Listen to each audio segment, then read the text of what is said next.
ਉਹਦੀ ਕਿਸੇ ਮੈਦਾਨ ਨਾ ਹਾਰ ਹੁੰਦੀ, ਉਹ ਜਿਹੜਾ ਬਾਪ ਦੀ ਕਦਰ ਪਛਾਣਦਾ ਏ, ਤੇ ਚਿਹਰਾ ਬਾਪ ਦਾ ਵੇਖਿਆ ਹਜ ਹੋਵੇ।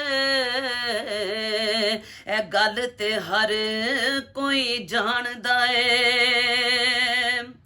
ਤੇ ਬਾਪ ਬੇਟੀ ਦਾ ਅਜਬ ਪਿਆਰ ਯਾਰੋ, ਉਹ ਬਾਪ ਬੇਟੀ ਦੇ ਲਾਡ ਲਡਾਉਂਦਾ ਏ, ਤੇ ਬੇਟੀ ਬਾਪ ਤੋਂ ਜਾਨ ਨਿਸਾਰ ਕਰਦੀ, ਤੇ ਬਾਪ ਬੇਟੀ ਤੋਂ ਸਦਕੇ ਜਾਵੰਦਾ ਏ।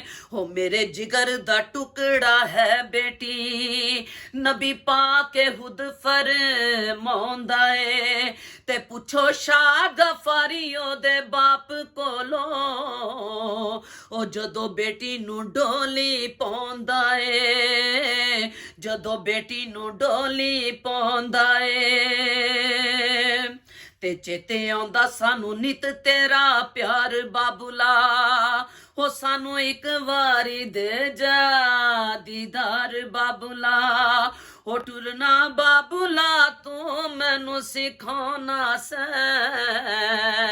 ਮੈਂ ਜਦੋਂ ਡਿੱਗ ਸਾਂ ਸੀਨੇ ਨਾਲ ਲਾਉਣਾ ਸੈ, ਮੈਂ ਜਦੋਂ ਡਿੱਗ ਸਾਂ ਸੀਨੇ ਨਾਲ ਲਾਉਣਾ ਸੈ।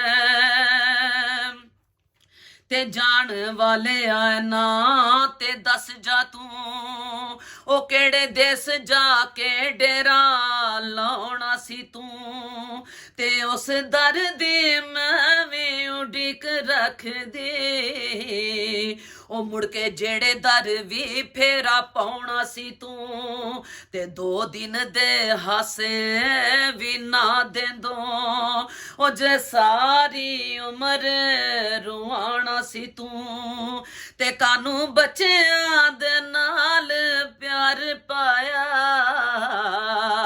ਜੇ ਪਾ ਕੇ ਪਿਆਰ ਮੁਖ ਪਰਤਾਉਣਾ ਸੀ ਤੂੰ, ਜੇ ਪਾ ਕੇ ਪਿਆਰ ਮੁਖ ਪਰਤਾਉਣਾ ਸੀ ਤੂੰ। ਹੈ ਦੁਆ ਮੇਰੀ ਬਾਪ ਦੀ ਕਬਰ ਨੂੰ ਵੀ ਅੱਲਾ ਸੋਹਣਾ ਪੁਰ ਨੂਰ ਰੱਖੇ,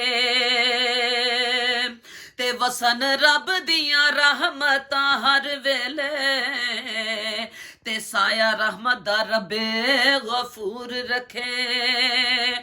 ਬਾਪ ਦੀ ਕਬਰ ਫੁੱਲਾਂ ਦੀ ਸੇਜ ਹੋਵੇ, ਹਰ ਬਲਾ ਮੌਲਾ ਤੇਥੋਂ ਦੂਰ ਰੱਖੇ, ਤੇ ਸੱਜੇ ਹੱਥ ਵਿੱਚ ਹੋਵੇ ਅਮਾਲ ਨਾਮਾ, ਤੇ ਕਾਲੀ ਕਮਲੀ ਦੇ ਥੱਲੇ ਹੁਜ਼ੂਰ ਰੱਖੇ, ਕਾਲੀ ਕਮਲੀ ਦੇ ਥੱਲੇ ਹੁਜ਼ੂਰ ਰੱਖੇ।